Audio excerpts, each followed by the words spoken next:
Assalamualaikum warahmatullahi wabarakatuh. Selamat datang kawan-kawan semuanya di channel Riam Biru. Terima kasih banyak untuk kawan-kawan semua yang sudah berkenan hadir di channel ini. Dan kali ini ada satu cerita datang dari Mas Ferry di Ambarawa. Mas Ferry menceritakan tentang apa yang pernah dialami oleh bapaknya, meskipun bapaknya itu nggak secara langsung, tapi terlibat atau berada di situasi dan tempat tersebut. Kejadiannya itu sewaktu Mas Ferry belum lahir, kemungkinan sekitar pertengahan tahun 80-an, atau ya sekitar tahun 85-86. Jadi di tahun tersebut, bapaknya Mas Ferry sendiri itu namanya Pak Agus. Nah, Pak Agus muda ini punya teman namanya Astoni, atau biasa dipanggil itu Tony gitu ya, Mas Tony ini. Nah, Mas Tony ceritanya di tahun segitu dia itu melangsungkan pernikahan. Tapi ada sesuatu yang terjadi di malam pernikahan tersebut.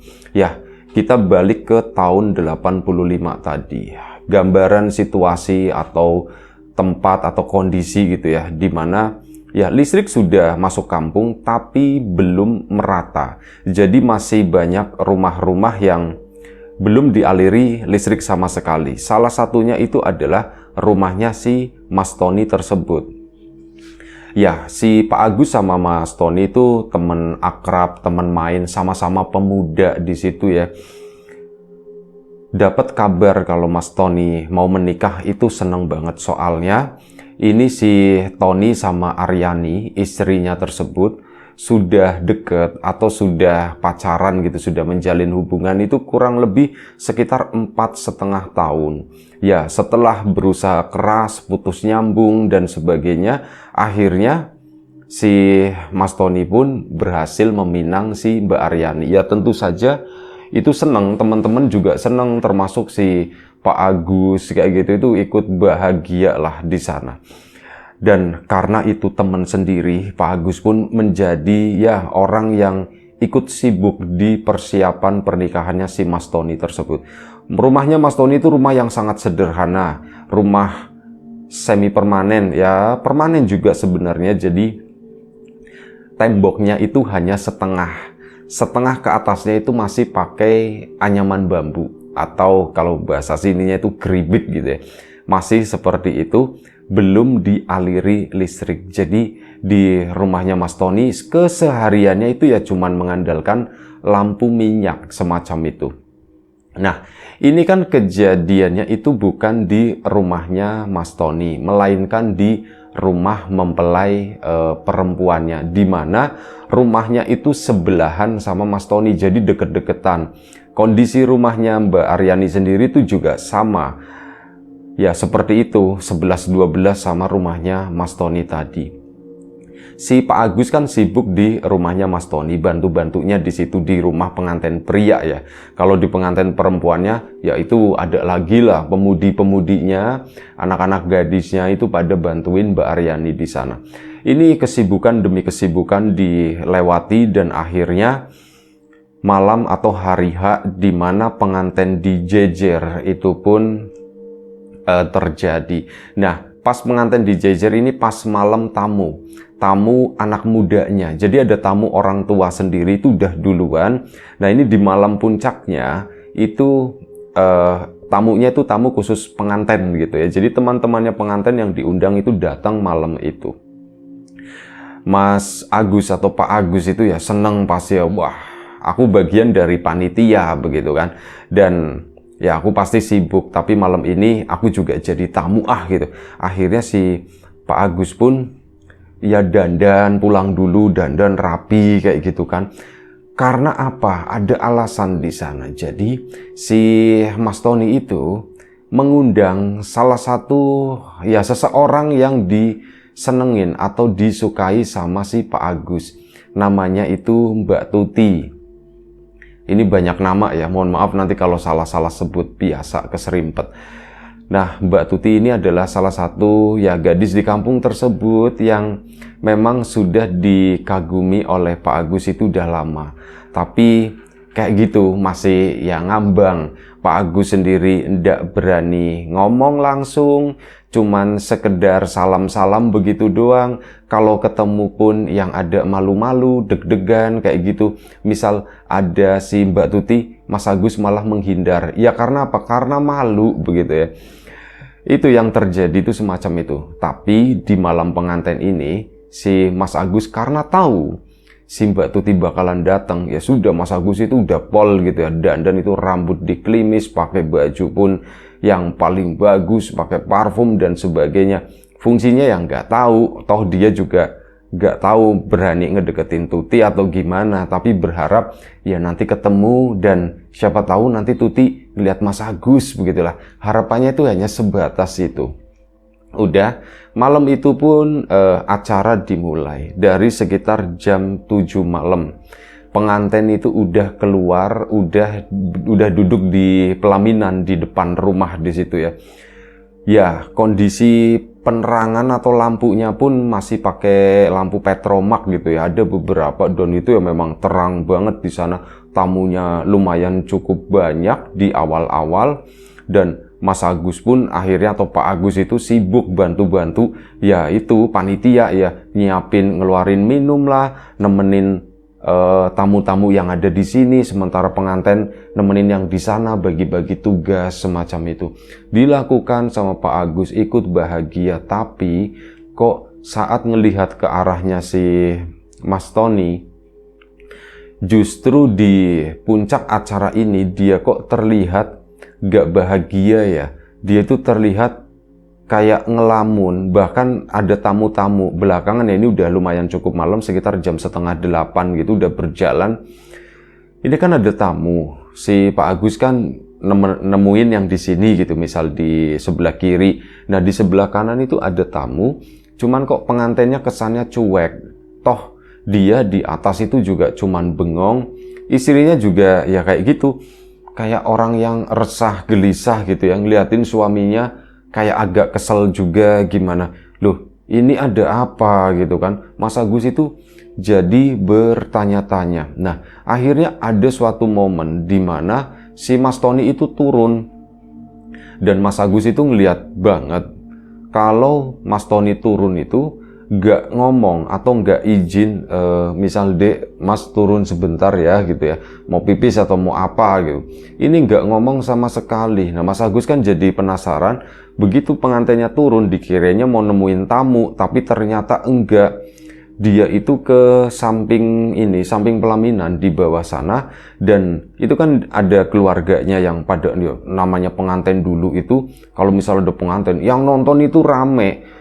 Kalau sekarang kan rame sama tamu doang. Kalau dulu itu enggak, orang nonton gitu ya. Mau nonton pengantin itu bener-bener ya kayak satu kampung itu pada ngeliatin semuanya lah. Enggak yang tuanya, enggak yang anak-anaknya gitu.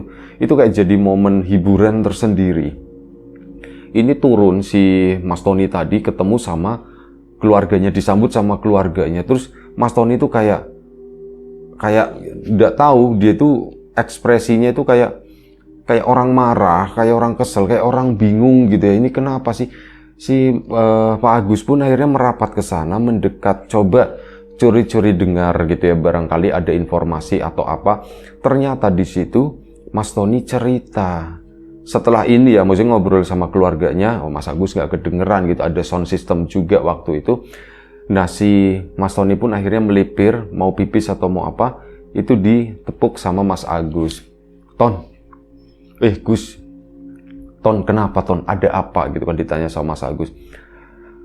Sebentar Gus, aku ini dulu ya. Ternyata memang benar dia itu mau pipis. Akhirnya ke toilet dulu. Nah begitu udah selesai balik lagi, ditungguin kan sama Pak Agus di situ. Nah si Mas Tony pun akhirnya ditagih sama Mas Gus. Gimana Ton? Gus, aku nggak ngerti Gus. Aku itu bingung, beneran bingung. Loh kamu bingung kenapa? Ada apa? Ada masalah apa? Itu si Aryani katanya. Kenapa? Istrimu kenapa? Itu kan udah resmi ya, udah jadi istri ya. Udah akad nikah maksudnya. Istrimu kenapa? Gitu. Mulutnya bau banget kata si Mas Tony. Mulutnya bau gimana? Pak Agus itu spontan itu mau ketawa waktu itu ya. Ntar dulu tapi bau gimana Ton gitu kan. mulutnya itu bau bangkai, tahu nggak? Sumpah, mulutnya itu bau bangkai, kayak ada tikus mati di dalam mulutnya. Terus dia tuh gitu, ngeluarin asapnya, kayak ngeluarin apa? Ngeluarin nafasnya. Itu kayak gitu. Masa sih Ton, yang bener aja Ton. Sumpah aku ndak bohong. Dan waktu itu akhirnya kan ada keluarga yang naik ke atas nemenin si pengantin perempuan itu, kayak diajak-ajak ngobrol kayak gitu. Nah, dari pihak keluarga tersebut, Mas Tony sama Mas Agus itu lagi ngobrol, turunlah ini ibu-ibu ya. Itu ngomong, "Ton, orang nggak bau nggak apa biasa, orang nggak bau apaan, sumpah itu bau banget, aku tuh kayak nggak kuat gitu, nggak tahu sih Aryani kenapa ya." Itu kayak gitu. Ternyata ada sesuatu yang nggak nyaman, itu bau mulutnya, bau nafasnya si Mbak Aryani. Tapi sepertinya yang nyium itu cuman Mas Tony. Nah, di situ Pak Agus pun mulai berpikir gitu ya, jangan-jangan ada yang nggak beres nih di acara pernikahan ini. Si ibu-ibu tadi pun berpikir sama, tapi si Pak Agus itu cuman diempet, kalau si ibu-ibu tadi itu diomongin gitu ya. "Ton, jangan-jangan ada yang gak beres Ton, ada yang iseng ini Ton, ada yang ngerjain kamu kali Ton." Ngomong seperti itu. Pak Agus pun dalam hati setuju, tapi ya karena udah Ton, kamu kesana lagi, soalnya kan kamu lagi jadi raja malam ini, kamu lagi jadi tontonan gitu ya. Akhirnya apa ya sudah, dengan berat hati, dengan terpaksa Mas Tony pun naik ke atas lagi. Nah, mulai saat itu perhatiannya Pak Agus itu nggak lepas dari si Mas Tony, terus dipantengin. Memang sikapnya ya begitu, bahkan apa, sempet jadi omongan tamu. Itu si Tony kenapa sih ya, kok kayak nggak bahagia, kayak rungsang, kayak gemrungsung, kayak resah di atas pelaminan sana. Itu kenapa ya? Istrinya juga sama, duduknya nggak rapet, kayak berjarak begitu. Itu kan jadi pertanyaan buat para tamu yang hadir di sana. Pak Agus pun ya mungkin capek kali ya, jawabannya Pak Agus seperti itu. Tentu saja nutup-nutupin gitu ya, nggak ngomongin itu katanya bau ini ya, enggak lah gitu ya. Kata Pak Agus, ya mungkin mereka saking capeknya, atau jangan-jangan mereka tuh udah kebelet, kepengin katanya begitu. Ya dibecanda-becandain begitu ya. Akhirnya yang jalan di situ obrolannya yaitu yang bercandaannya Pak Agus. "Ya kali ya, wah emang semalam belum, wah kalau aku sih udah tak ini," katanya. Pokoknya kayak gitulah, obrolan-obrolan seperti itu. Suasana pun jadi cair lagi. Cair tapi hanya di mejanya Mas Agus atau Pak Agus. Sementara di pelaminan itu nggak berubah. Pengantinnya itu nggak bahagia gitu ya. Pengantinnya itu nggak bahagia. Bahkan ada ibu-ibu yang celetuk di sana. "Itu mepet lagi pengantinannya. Pengantinannya itu mepet lagi. Jangan ganggang begitu. Jangan renggang seperti itu." Sampai ada yang nyeplos. Artinya pemandangan itu sudah ditangkap oleh siapapun yang hadir di sana. Wah, Mas Agus tentu saja ikut resah gitu ya, ikut sedih. Kenapa ya Tony ya, kok bisa seperti itu ya? Ini pasti ada yang iseng. Cuman ya aku nggak ngerti masalah-masalah begituan itu, aku sama sekali nggak paham. Dah lagi sibuk-sibuk mikir semacam itu, tamu yang lain itu mulai berdatangan. Ada rombongan. Nah, rombongan itu dilihat dari kejauhan itu udah kelihatan. Karena apa? Mau sebanyak orang apapun, di matanya Mas Agus atau Pak Agus, yang paling bersinar itu tetap Mbak Tuti.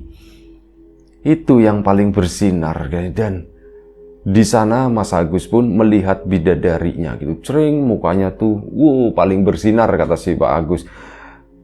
Tapi sinar itu kemudian redup gara-gara apa?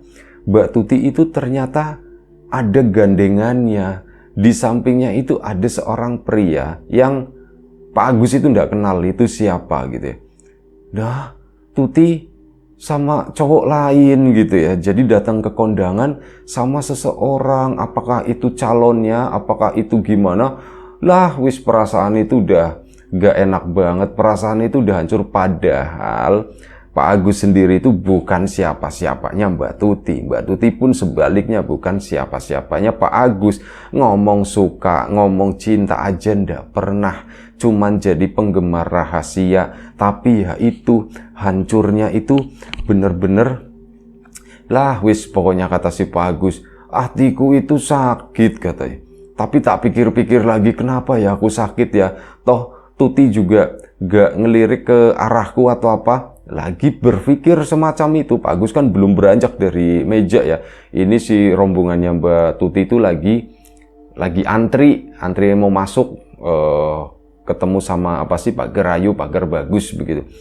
Itu diliatin begitu sih Mbak Tuti tuh ngelirik ke arahnya si Pak Agus tadi. Oh, Pak Agus makin gak enak, kayak ketembak lagi, dek gitu kan. Perkatak. Kata Pak Agus itu seolah-olah ada bunyi begitu, kayak ditembak pakai ini, kembang api gitu. Itu seperti itu, perkatak. Aduh, udah enak banget. Tuti itu siapa? Tuti itu berharap gitu ya, itu hanya cowok yang kebetulan ini doang. Oh, kondangan bareng begitu. Berharap seperti itu. Ternyata enggak, beneran valid. Mbak Tuti itu ngegandeng tangan si cowok tadi memasuki area tamu. Pak Agus sudah ndak kuat, langsung pamit sama yang meja di situ. Aku ini dulu ya, nyiapin minum dulu ya, langsung begitu. Bangunlah si Pak Agus, itu udah nggak kenal sama orang katanya. Sudah aku lewat aja, Tony bodoh amat gitu ya pikirannya. Udah Tony pengantinnya seperti itu bodoh amat. Aku malam ini juga hancur sendiri. Akhirnya apa? Melipir ke belakang, ya memang tadinya mau nyiapin minum gitu, mau ambilin minum, tapi perasaanku itu terlalu hancur untuk bawa minum dan ngasih ke orang-orang minuman tersebut. Takutnya minuman itu jadi beracun, pikirnya Mas Agus. Dia pun berhenti di pojokan sana di belakang rumah, samping rumah gitu ya. Sampai ada beberapa orang yang ya istilahnya tuh sinoman gitu ya, membantu acara hajatan. Nah, ini sampai pada ngomong, "Loh Gus, ngapain mojok di situ Gus, sendirian Gus?" "Udah apa-apa, lagi istirahat," kata si Mas Agus. Jawab aja itu udah males banget pokoknya. Lewat lagi, "Gus, ayo Gus," katanya. Ya sebentar. Lah ini tempat yang gak nyaman di sini. Aku tuh salah tempat. Akhirnya si Pak Agus itu pun melipir ke samping ke sana, terus apa? Akhirnya ingin menyendiri dan ingin melihat atau mengamati Mbak Tuti itu dari jarak yang lumayan cukup aman, jauh nggak kelihatan dan sebagainya begitu ya. Nah ini si Pak Agus itu menuju ke arah, karena Mbak Tuti itu duduknya ngadepnya membelakangi ini, membelakangi mempelai. Jadi ke sana, duduknya itu ngadep ke sana, ngadep ke arah depan. Sementara di depan rumahnya si Mas Tony tadi, ini ada ya halaman rumah lumayan cukup luas, nggak ada pagernya sama sekali. Nah, sementara di depannya lagi di sana, itu ada kebunan, ada pekarangan kayak gitu, gelap di area tersebut. Pak Agus pun akhirnya ke sana melipir, dan itu salah satu jalan pintas juga menuju ke rumahnya Pak Agus. Aku mau ke sana, aku mau pulang atau gimana gitu ya. Sudahlah, aku nenangin diri dulu kan. Dia balik lagi ke sana. Nah, di tempatnya si Mas Tony itu kan nyediain rokok gitu ya. Sementara Pak Agus sendiri itu sebenarnya bukan perokok. Dia balik ke sana ngambil rokok, dinyalain gitu ya, diisep ya, batuk yang pertama. Terus balik lagi ke sana, udah enggak apa-apa. Biar keren-keren buat nemenin gitu ya, buat nemenin aku. Si Pak Agus menuju ke arah pekarangan depan. Saat menuju ke arah pekarangan depan tersebut, kan lewatnya jalur yang paling jauh, yang enggak kelihatan sekiranya sama orang. Ke sana melipir ke pinggir-pinggir ke situ. Akhirnya Pak Agus pun berdiri di dekat pekarangan tersebut, di depan pekarangan di sana, sambil ngerokok begini kan, memantau Mbak Tuti tidak terlihat di sini, ketutupan sama janur. Minggir ke sana. Nah, di situ Pak Agus itu melihat itu apa di dalam pekarangan di sana, di area kebun yang gelap di tengah-tengahnya. Itu apa ya? Pak Agus pun makin masuk ke sana, coba melihat dengan jelas gitu ya. Itu tuh apa sih, suara sound system itu, "Mari kita sambut pengantin baru," lagu-lagu seperti itu. terus berkumandang gitu ya, berisik gitu. Dari situ pun langkah kakinya Pak Agus itu nggak kedengeran, perkasak-perkasaknya itu nggak ketahuan, enak banget. Itu kok apa? Jadi yang dilihat Pak Agus, ada lampu kecil di sana, kayak semacam lilin atau lampu gamblok, lampu ceplik gitu, lampu dari minyak, ada semacam itu. Dia pun ke sana minggir sampai bener-bener lumayan cukup jauh, kayak seolah-olah di belakangnya gitu, di belakang si lampu tadi. Pak Agus pun makin deket ke sana sambil ngintip-ngintip begitu kan, rokoknya dimatiin gitu, takutnya nanti ketahuan atau gimana. Di situ Pak Agus melihat ada seseorang yang lagi duduk bersila. Ada seseorang, ya udah yakin ini adalah Mbah Dukun. Si Pak Agus itu kenal, namanya Pak Wardi. Ini adalah seorang dukun di kampung sebelah di sana. Memang terkenal gitu ya, dia itu dukun ilmu hitam, pokoknya kayak gitu. Itu yang terkenal tuh semacam, duh ini kayak si Mbah Kardi di sana lagi ngapain ya Mbah Kardi di situ. Kesana mendekat ke arahnya Mbah Kardi. Pak Agus itu nyium sesuatu, nyium bau bangkai di sana. Kok ada bau bangkai kayak gini ya, ini tuh apa? Nah di situ makin deket gitu kan. Ini karena itu tadi ya, suara di hajatan itu kan berisik. Jadi langkah kakinya Pak Agus itu memang gak kedengeran sama sekali. Nah mendekat ngumpet di pepohonan, ada pohon kelapa gitu. Ngumpet begini sampai apa? Pak Agus itu naik biar kelihatan karena ketutupan semak-semak ya. Ini sempat naik sekitar setinggi 2 meter. Dari situ kelihatan yang ngelihat si Pak Wardi tadi. Ini lagi jampi, dia tuh lagi diem begini begitu kan, sambil nyampi jarinya tuh gerak-gerak. Di depannya itu ada satu, nggak tahu, sepertinya ayam, masih ada bulu-bulunya, ditutup pakai kain, cuman kainnya tuh udah berecak gitu ya, kainnya itu udah kotor. Pak Agus yakin ini kayaknya bangkainya itu baunya dari ayam ini deh. Nah di situ kan Pak Kardi coba Pak Agus itu coba nyambungin dengan apa yang dialami oleh si Tony temannya tersebut. Jangan-jangan Tony seperti itu, Aryani mulutnya jadi bau kayak gitu gara-gara si Pak Kardi ini nih, Pak Wardi ya. Gara-gara si Pak Wardi ini nih, si Mbah Wardi. Wah, kurang ajar pikirnya si Pak Agus. Gimana caranya? Cuman aku ngelawan Mbah Wardi. Gimana, aku ndak punya ilmu, ndak punya apa. Pak Agus pun bingung, turun lagi dari pohon kelapa tadi. Mikir gimana caranya, apa aku undang orang-orang atau gimana, atau aku serang sendiri. Aduh, kalau aku serang sendiri ya aku pasti kalah, aku ndak berani gitu kan. Akhirnya keluar lagi dari pekarangan tersebut dan memutuskan memanggil beberapa orang di sana, beberapa teman-temannya yang masih muda-muda, ditarikin 2 orang, 3 orang, akhirnya dapat di briefing sama si Pak Agus. Bro, darurat katanya. Kenapa? Ada apa? Ngeliat Tony enggak katanya. Iya, aku ngeliat Tony kayaknya kayak gitu, kayaknya bete banget. Aku tahu alasannya. Kenapa, Gus? Aryani, kata Tony, mulutnya itu bau bangkai katanya. Wah, nggak mungkin masa pengantin begitu. Ya iya, ini beneran, ini Tony tadi aku tuh ngobrol sama Tony seperti itu. Kok bisa ya Gus ya? Itu dia, aku juga berpikir ada sesuatu yang nggak beres kata Pak Agus. Terus gimana Gus? Nah, aku tadi dari kebun depan sana, kalian kenal Mbah Wardi enggak? Mbah Wardi, ada yang kenal, ada yang enggak gitu. Mbah Wardi itu dukun dari kampung sebelah sana. Loh, terus gimana? Dia itu lagi jampi di situ. Ya aku enggak tahu sih jampi atau gimana. Cuman aku lihat dia duduk di sana, di depannya itu ada ada tampah dari anyaman bambu yang buat beginiin beras. Soalnya biasanya ada yang nggak tahu ya. Nah itu di depannya ini ada sesuatu yang ditutupin, sepertinya itu ayam. Mungkin ayam udah busuk atau gimana ya. Ditutupin pakai kain putih, tapi kain putihnya itu udah bercak-bercak kotor semacam itu. Baunya bangkai, kata si Pak Agus. Wah, jangan-jangan itu Gus. Terus kita gimana Gus? Ya udah, yuk kita grebek aja yuk si itu. Ya udah Gus, ayo kita grebek Gus. Cuman caranya gimana? Sebentar, kata Pak Agus. Dia pun ke belakang, ambil ember kecil.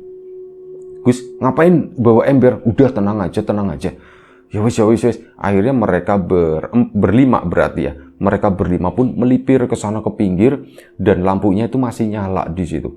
Terus ke sana mendekat itu tuh, iya bener Gus, baunya bangkai begini. Wah ini nggak beres, ini nggak beres. Akhirnya Pak Agus, terus gimana dong? Ya nggak tahu Gus, terserah kamu aja Gus. Bentar kata si Pak Agus. Ini dia kan bawa ember tadi diisi air kan. Ini disiramin sama Mbah Wardi nuwun sewu. Tetap sopan gitu ya. Nuwun sewu, digupiar, diguyang. Disiram pakai air si Mbah Wardinya itu. Mbah Wardinya kan lompat, lampunya itu mati tep. Dia itu lompat. Weh, kurang ajar kata si Mbah Wardi kan. Kurang ajar. Siapa itu gitu kan?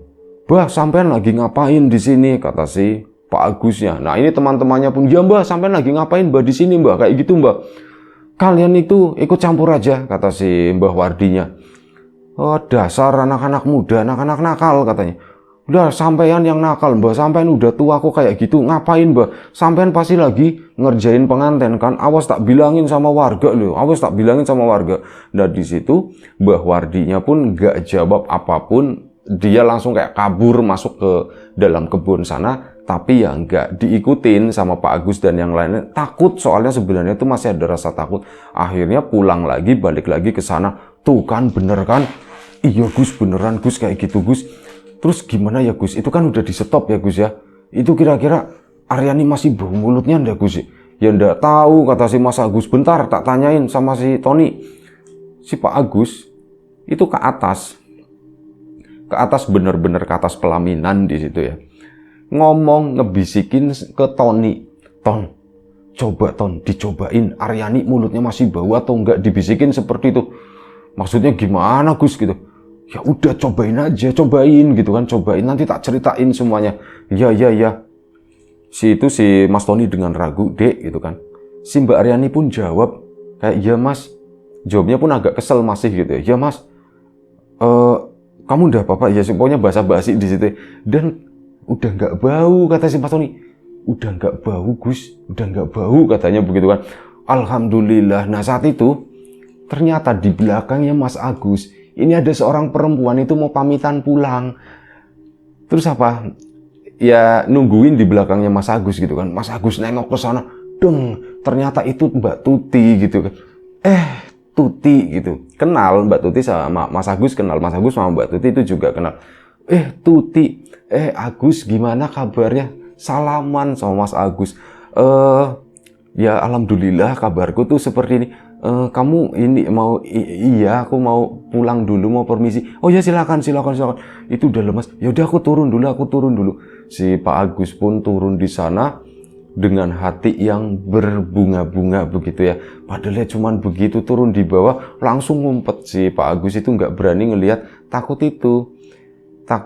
melihat Mbak Tuti gandeng cowok lagi gitu ya. Akhirnya Pak Agus pun aduh gimana ngeliatin, dan ternyata memang bener si Mbak Tuti pulang sama si cowok tersebut. Ya pulangnya biasa ngobrol begitu ya sama rombongannya ke sana.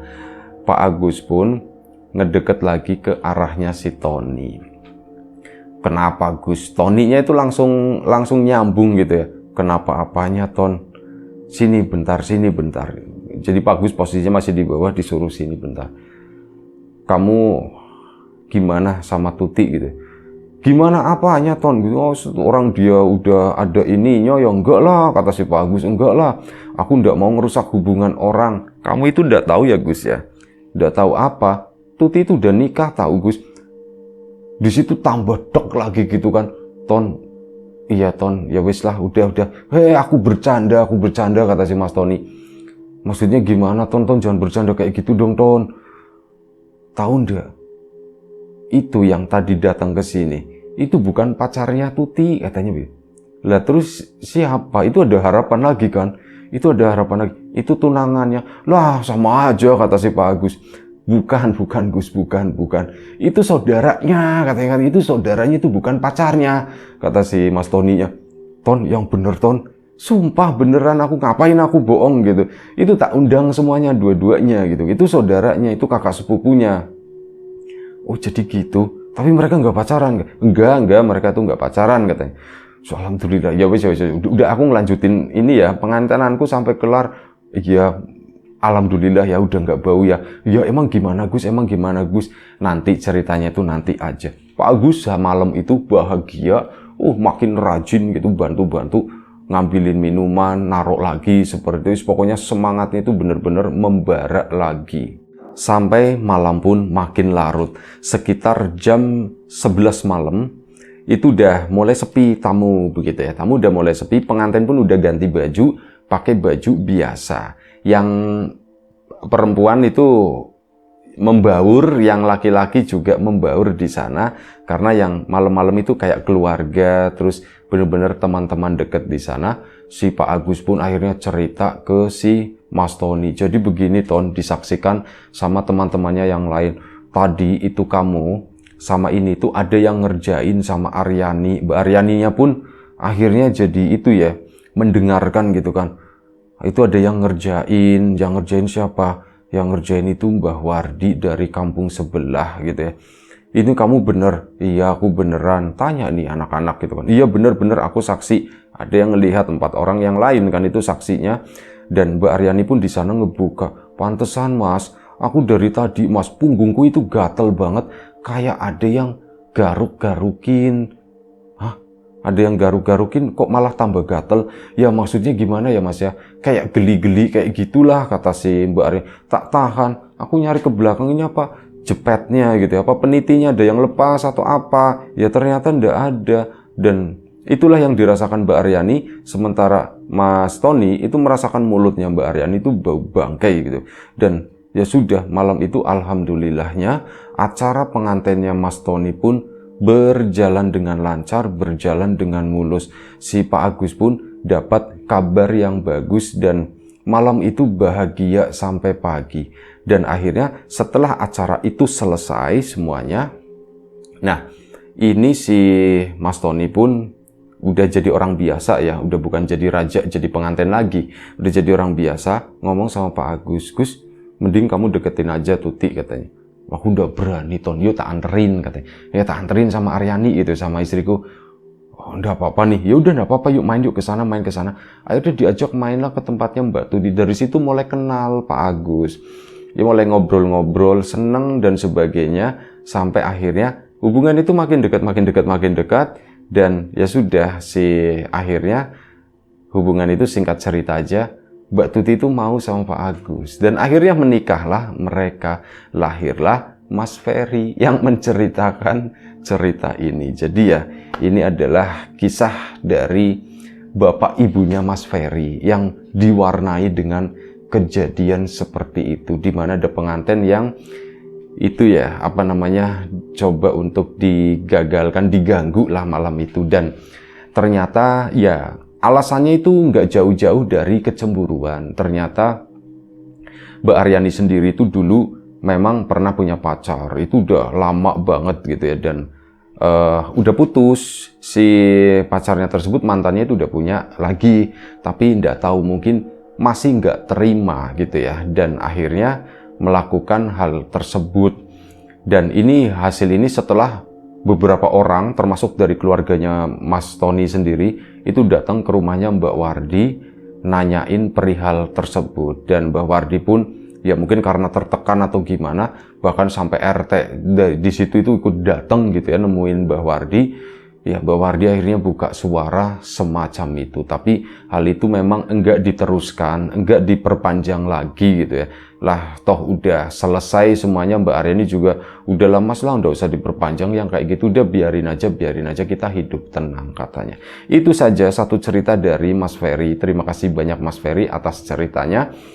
Kawan-kawan di rumah juga terima kasih banyak atas support dan dukungannya, apapun itu, kawan-kawan subscriber, kawan-kawan membership, kawan-kawan yang udah kasih support dalam bentuk super thanks ke Riam Biru, kawan-kawan yang udah ngasih like, udah nge-share ke yang lainnya, juga kawan-kawan yang udah ninggalin komentar.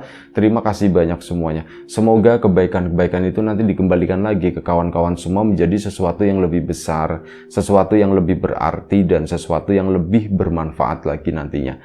Doa terbaik dari kami untuk kawan-kawan semua, semoga selalu diberi kemudahan dalam hal apapun, termasuk kemudahan dalam hal rizki, yang sakit segera diberi kesembuhan, yang sehat tetap dijaga kesehatannya. Sampai jumpa di episode selanjutnya. Riam Biru, jaga kesehatan kawan-kawan semuanya. Assalamualaikum warahmatullahi wabarakatuh.